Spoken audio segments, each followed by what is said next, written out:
Welcome to the Always a Logger podcast. We're so excited to have you with us today. This is a podcast for the University of Puget Sound where we talk to our alumni who have taken their careers and their pursuits to the heights. Today, we're talking to Seema Sueko Low from class of 1994. She studied politics and government. She lives in Honolulu, and she has a phenomenal career. Seema is an award-winning theater professional, a director, an actor, producer, writer, and consultant. She does it all, and she has many awards that honor her great work over the years. She has an Actors Equity Association. Is it association? What is it? Yeah, the Actors Equity Association? Yep. Actors Equity Association Award, an award from the California State Assembly, the American Arab Anti-Discrimination Committee, Jeff Acting Awards from Chicago, and the Alan Schneider Director Award. So welcome, Seema. I can't wait to talk to you about your great career in theater. Oh, thank you so much, Julie. It's really great to see you here. And also, I don't know if everybody knows your amazing background. So you just went on and on about me, but I'm so thrilled to talk to you because you are world famous. You've done so much in the world of broadcast, and what you're doing for Puget Sound with this podcast is really a beautiful gift. So thank you. And it's an honor to be here with you. It is so fun for us to talk to all our alums about the great things they're doing. It's really fun, isn't it? It is. I'm enjoying this. Yeah. So let's talk about theater. From what I've been reading online, you actually fell into it by accident. That was not your initial plan, right? Tell me a little bit about that. Well, when I was at Puget Sound, I had two loves, politics and theater. And I majored in politics and government, but was able to do theater and sing in the Adelphians and, a bunch of other stuff on the side. That was the beauty of being at University of Puget Sound. And then I went to grad school in focusing on international relations at University of Chicago. And that's when all the artistic stuff I had no time for anymore. And it was at that point that I realized, oh, that's what I want to do. And so I remember in sort of a bit of frustration saying to my fiance at the time, I just want to do theater for the rest of my life. And he said, then do it. And so I was in Chicago, a great theater town, just started auditioning and had a chance to learn from some wonderful actors and directors and just grow with every single opportunity that came my way. So you did get your master's thoe, right? What did you get your master's? I did. Mm-hmm. Yeah, in international relations with a focus on Middle East politics from University of Chicago. Yeah, I really, well, it was a 1-year master's program. Oh, thank goodness. because by the second semester, I knew that I wanted to go into theater. But I finished the program, graduated with honors, and kept in touch with those professors as well. That's great. So then you dove into the acting part right out of the gate. Okay. Yeah. Mm-hmm. That was about the first thing. Chicago's a great theater town. And, well, actually, maybe I'll tell you about my very first audition because it was terrible. It was terrible. You prepare a monologue and usually a 2-minute monologue. And I remember I went there to the theater. And as I was doing the monologue, I'm saying to myself, wow, this is a really long monologue. And oh my gosh, I can hear the air conditioning over there. And wow, I'm bored. I bet they're bored too watching me do this monologue. So I came back and there was a theater advisor at the university. And I told him how terrible it went. And he just looked at me and he said, well, you'll never do that again, will you? So, failure is a big part of learning. So I'm very good at failure. Let's just pause for a moment because what you just mentioned, I think, happens to every single one of us. We can be presenting at a board meeting. We could be on stage at a conference talking about best practices in our industry. We could be in a sorority or fraternity trying to lead a chapter meeting. And all of a sudden you hear the air conditioning running and you get the voice in your head that tells you, hey, you're rambling, wrap it up. So, yes. As somebody who coaches and directs actors and puts productions together, what advice do you have for the voices and the distractions while you're trying to focus on presenting? Wow, that's such a good question. I guess one thing I'll say is always make it about the other person. And so essentially what was happening is I was judging myself as I was doing it as I was doing that monologue. I was judging the room, judging myself. And instead of being in that particular moment of the monologue, making it about the other character to whom my character was speaking, So that I always find, and for people who are presenting, right, make it all about the who you're presenting to. It's not about you, it's about them. And I think that takes the pressure off and also helps stay on target and on focus. Good advice. It's always about your audience, no matter what you're doing in Yeah. any profession, but particularly in theater. That's great. Hmm. Yeah. Well, let's talk about your career. You've done some amazing things. So you kicked it off in Chicago professionally. You won 3 Jeff Awards for acting. I mean, you must have been pinching yourself. I was lucky to work with really great directors, really great colleagues, and on some good projects. What there's like some sort of saying about awards, like uh, you have to be given the opportunity in the first place, and also some of that is proximity. I was in a good theater town, um, so I feel very very lucky that there were circumstances that allowed that to happen. And more so, it wasn't the award; it was the shows. I learned so much working with all those other folks on those shows. So yeah. When did you start transitioning into the other work, the managing, the leading, the artistic director work? Yes. Well, this might be more by accident, actually. So, my husband at the time and I landed in Chicago. He's also a logger, by the way, Troy Oh, Hirsch, that's class of 1994 as well. And he's a sportscaster. And he got a job in San Diego. And I had been splitting time between, prior to that, we were in Seattle. So, splitting time between Seattle and New York. So, moved down to San Diego, started auditioning around town. And I kept hearing, oh, I'd hire you if you weren't equity, which is a member of the union. So it was clear to me there wasn't enough union work for local actors. And then as I looked around at the shows that were being done, I could also see there wasn't really much work for somebody who looked like me. Sure. So I thought, well, I've got some choices here. I could just try to continue being bi-coastal, but we had adopted a dog. And once I had this dog in my life, Sarah dog, I could not imagine leaving the dog for, half a year. Troy jokingly said, but you can leave me for half a year. I'm like, yeah, you can poop and pee on your own. The dog needs me. Anyway, so That's amazing. yeah. So that led to realizing I could sit around and complain, or I could try to form what I thought was missing. And so, with my best friend from elementary school, Kim Palma, now Kim Richmond, we've co-founded a theater company called Mo'olelo Performing Arts Company in San Diego. And in the first year, I did just continue acting. By the third year, I used to find directors for our plays by, pitching the play to them and seeing if it was something they'd want to direct for us. And I found this play called Since Africa by Mia McCullough. It was about a lost boy of Sudan and his resettlement in Chicago, actually. And I pitched it to a few directors, and it didn't resonate with any of them. But I felt very strongly that it was the right play for us to produce at that time. It was 2006.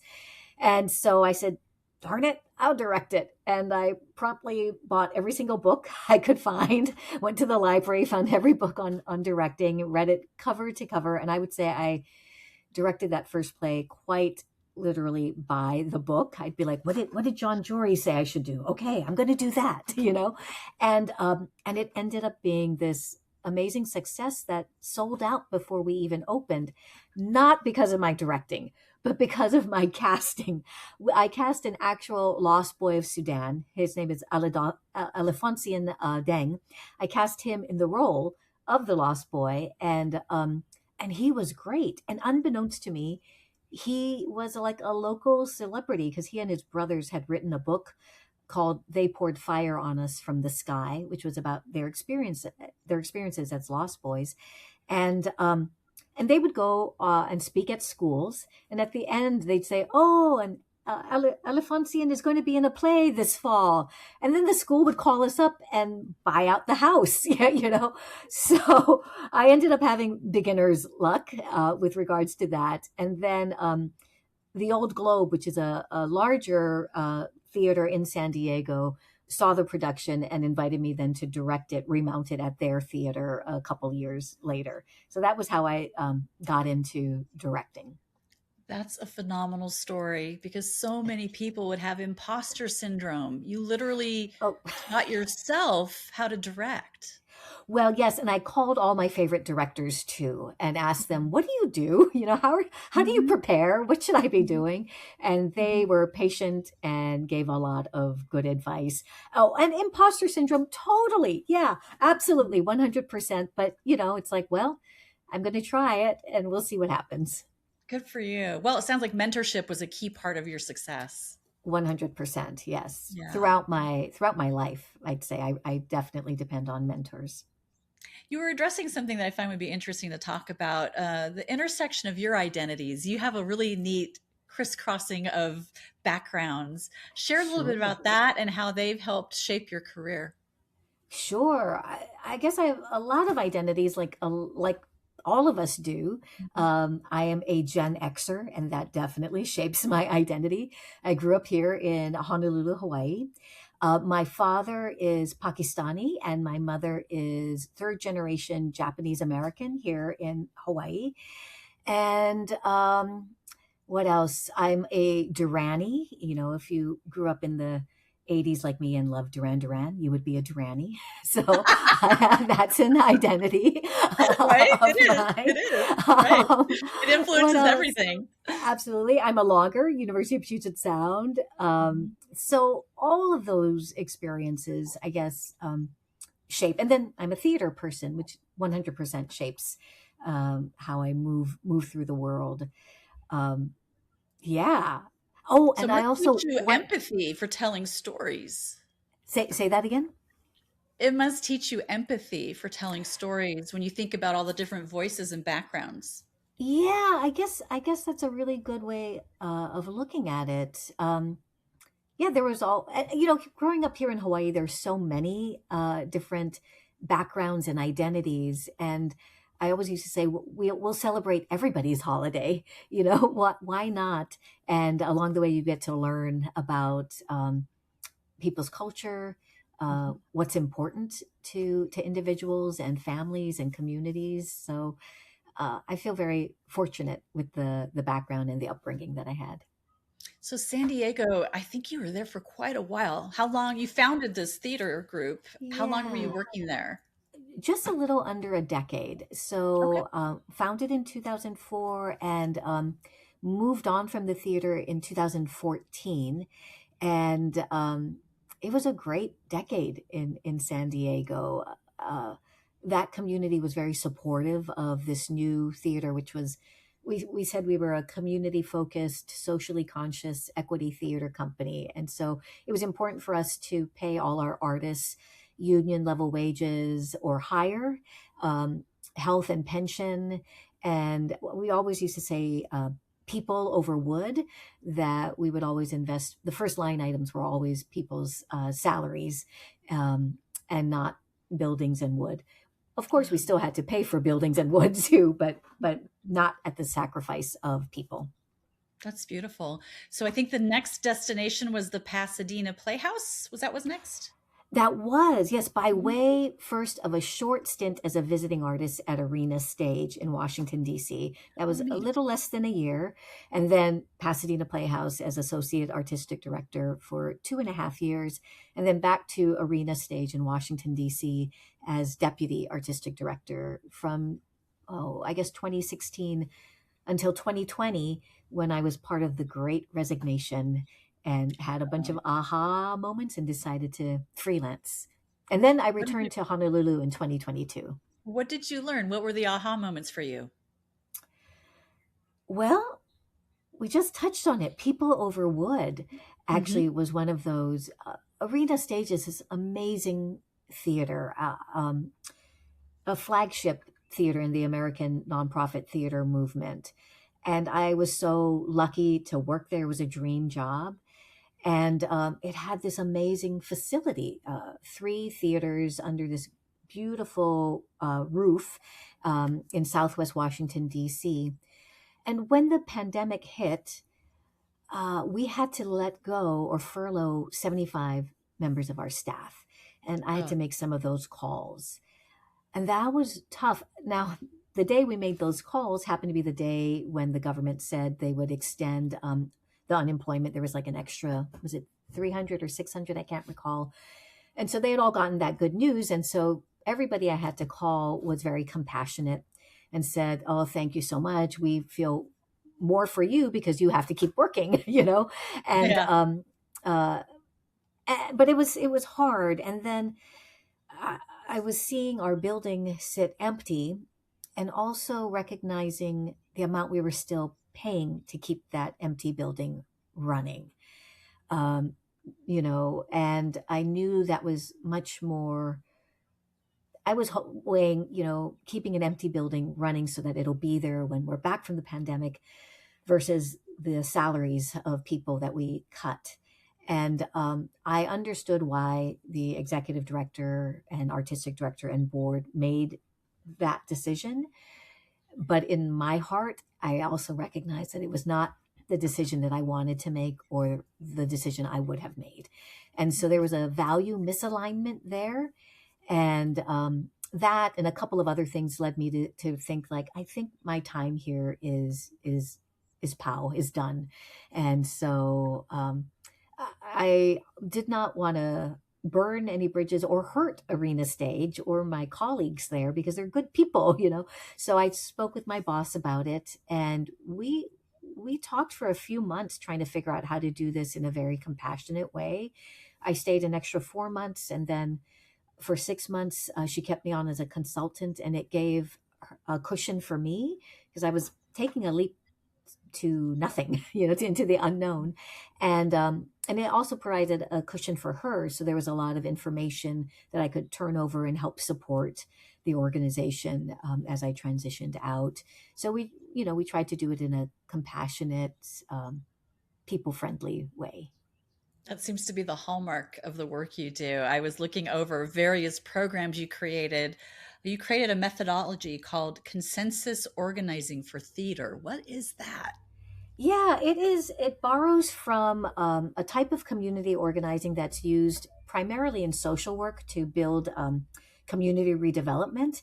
And I adapted it to theater and to the arts, but it's the idea of building stake in multiple pockets of communities, and those communities build stake back in the theater or in the art form or the art project based on mutual self-interest. And it's at its core is social justice and helping people and communities together. So that's sort of I don't know, that might be an obtuse sort of definition, but that's it at its core. That's beautiful. You also came up with the Green Theater Choices Toolkit. What's that? Yeah, in 2009, as I was running Mo'olelo, that was when, do you remember Al Gore's movie, An Inconvenient Truth, Yes. when that came Yes. out? Well, Mhm. that really struck me, that movie. And I was reflecting on our work in theater, and I realized, we create these temporary worlds, and majority of it is not recycled or reused. And a lot of the materials we use also, from styrofoam to spandex, um, to wood, there was a lot that I thought we needed to improve upon. So I had a board member at Mo'olelo who was a green architect, and she helped connect us to some people to first create like what was it, a green guidelines. And then we found a consulting company called Brown and Wilmans that had created these green choices toolkit for Patagonia and REI and a few other businesses. So we reached out to them. I got a grant from Theater Communications Group to see if they would work with us to try to create a green theater choices toolkit, so that our industry could make better choices, more environmentally friendly and community friendly choices in the way we do our work. Look at these legacies. I'm just impressed. A lot of people build things. A lot of times ego can be involved with career. And all I hear from you is community, community, building community, giving back, doing the right thing. It's just beautiful. Thank Oh, you for that's so doing that. nice. No, I have a big old ego. I'm just trying to look good here for everybody. I got a big old ego. also tapped into something that can happen at a season of your career that I think is typical for people who hit probably, I don't want to name the age group, but we live in it, where a lot of times folks will transition out of working for companies and moving into consulting. I'd love to hear how that transition has gone for you and maybe some advice you have for Puget Sound alums who might be in the same season. Yeah, yes, the C word, consulting. Um, It's valuable well, let's though. see. Yeah, I owe a lot to Molly Smith, my boss at Arena Stage, for that cushion she gave me in those 6 months. It gave me time to form an LLC and start to spread the word to folks. And then it was things just kind of organically happened. I know that's really not good advice because it all built upon, I guess, previous relationships and opportunities. I did some work for an executive search firm. I did a lot of directing work, and so those were other artistic directors who knew me from when I worked at Arena or Pasadena or Mo'olelo, and they reached out with some opportunities. Um, eh, I It's guess really about maybe I don't have relationships, what advice. I'm hearing. No, Yes, actually, it you is. are giving advice. I think it's really about, and I hate people hate the word networking, build your network, but honestly, that's really what it's about. It's having genuine relationships.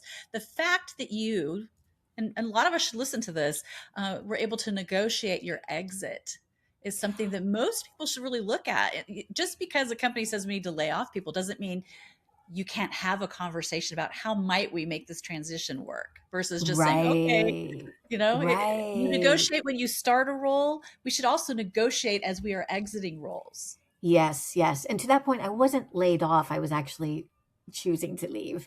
And so, Yes. but Yes. I had a mentor who said, Yeah. well, actually, two things. My boss, Molly Smith, had once said, nothing matters more than how you exit an organization.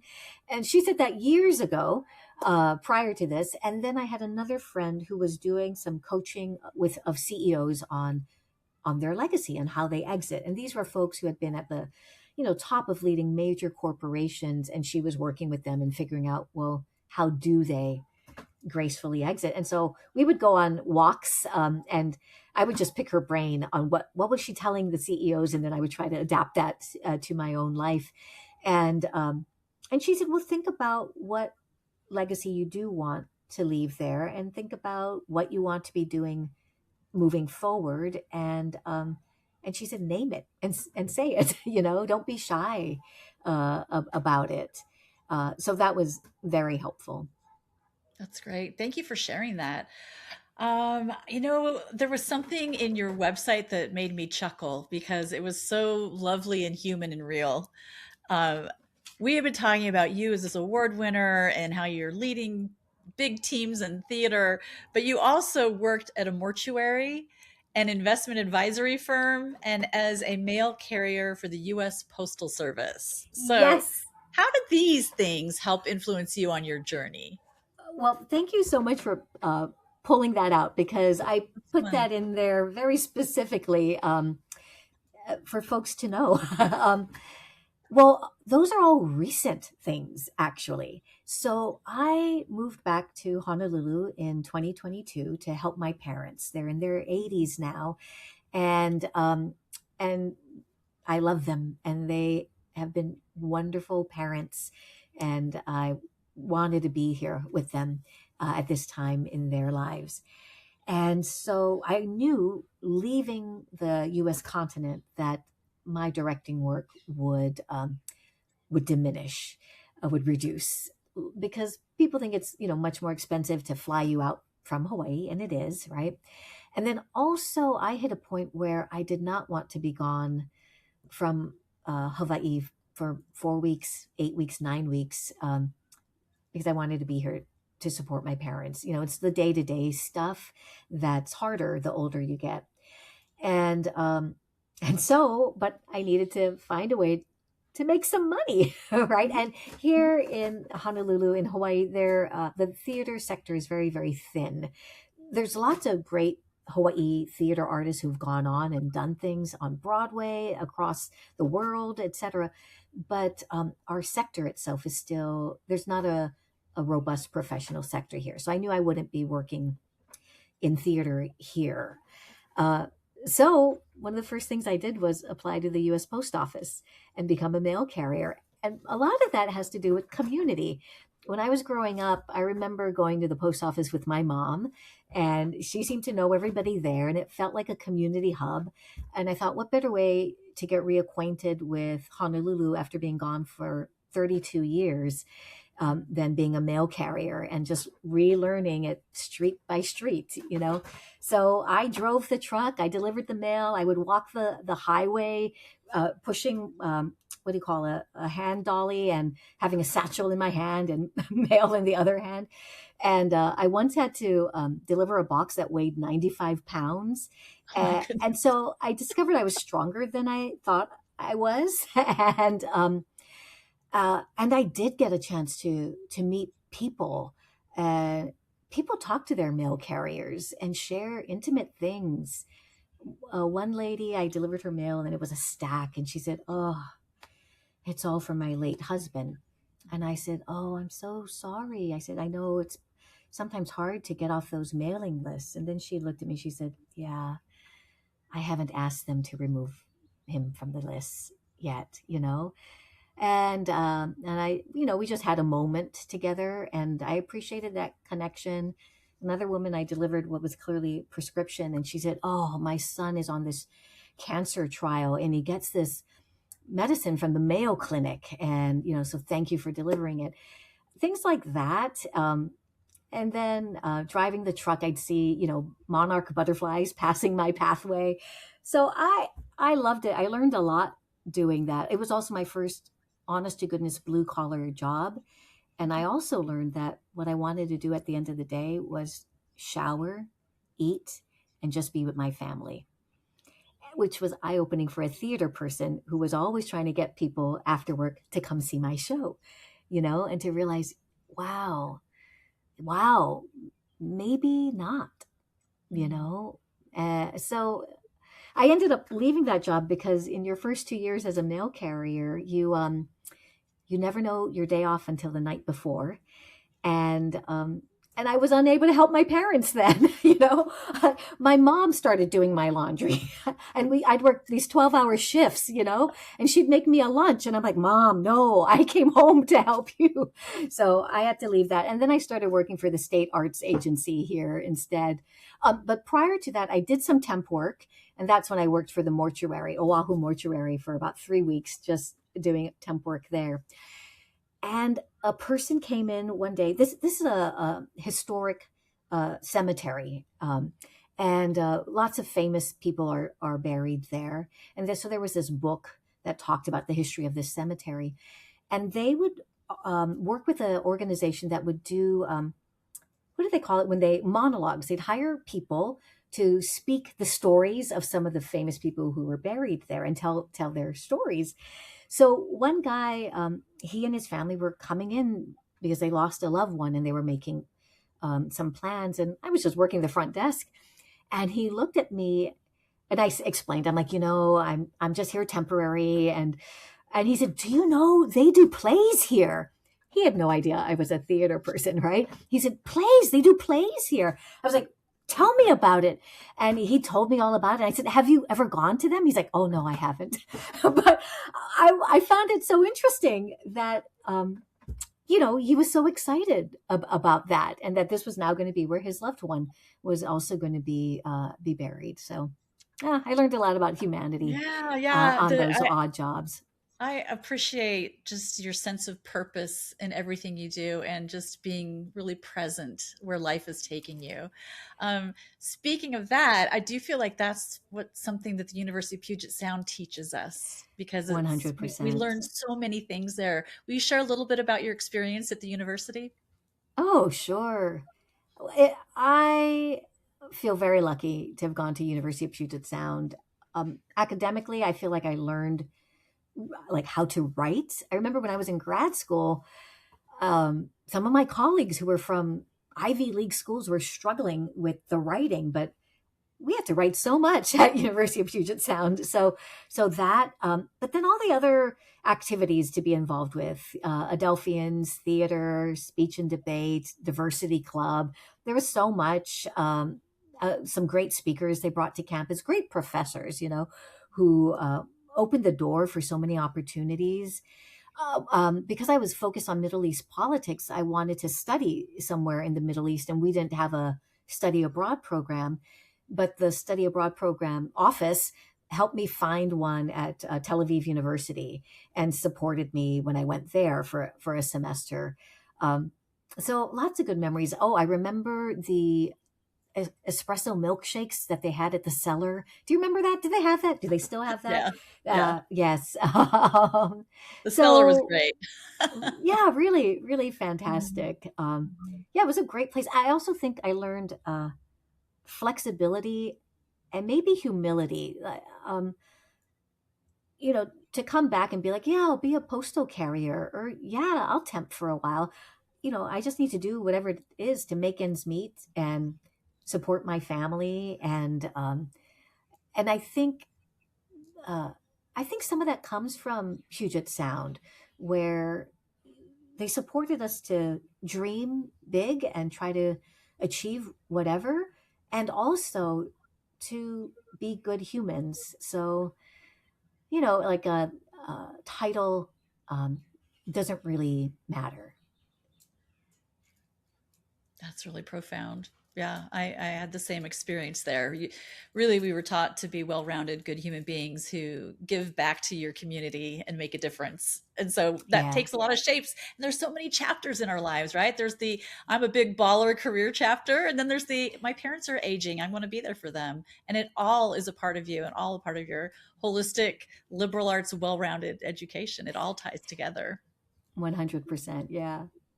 Well, I know everyone's going to want to stay in touch with you and follow what you're up to. Do you have a website or social media channels you'd like to share, Seema? Oh, sure. Let's see. I have a website. It's seemasueko.com. And if you go to the About page, there's a form and folks can like zap a note. And that's the best way to reach me. I am on the socials. Let's see. Because I'm Gen Xer. I'm on Facebook, and so see, I think it's Seema Sueko Facebook. Oh no, Seema Sue. It's Seema Sue there, and then Instagram. I'm on Instagram. I think that one's Seema_Sueko. But yeah, reach out. I'd love to hear from folks, and I'd love to get any advice. You've asked me to share like advice about how to get into consulting or things like that. Maybe one of the biggest pieces of advice is never stop taking advice. So, as I'm here in Honolulu, one of the things I'm working on, I mentioned like the theater sector here is thin. So I'm starting a project now to try to identify and count and surface all the Hawaii theater people that are here on the islands and also in the diaspora. And so I just started building a survey tool. I'm beta testing it now. And so if anybody is watching this and they consider themselves a Hawaii theater person, reach out to me. And I'd love for you to beta test the survey and give me some advice on how to make it better. That's great. They can do that by contacting you through your website. Is that the best way? 100%. Yes. Thank you. Okay. Last question for those who are attending University of Puget Sound who are interested in getting into theater. What advice do you want to share? Oh, gosh, just do it. Yes. And it's really important to have a good support system. I said, not only my fiance, my husband at the time, but my parents, they were very supportive when I turned to them and said, I just want to do theater for the rest of my life. And that makes a big difference because it's an industry of rejection. Whether you're an actor, a director, whether you're running a theater company, there's somebody who at any point can pick you or not pick you. And rejection is a big part of it. And to be able to then have a support system that's like, great, every rejection just gets you closer to the next opportunity. Or great, we love you, on to the next. All of that really, really helps. And that every rejection or obstacle or failure really is, gives you tools for the future. That's where we learn. Yes, We don't really learn with all the yeses. It's the hard no's and when exactly. we fall on our faces where we learn the most. 100%. Yeah. What a delight to talk to you, Seema. Thank you for joining the podcast today. Really Oh, enjoyed our thank you. conversation. Yes, and I want to interview you because you're the one with the really amazing career.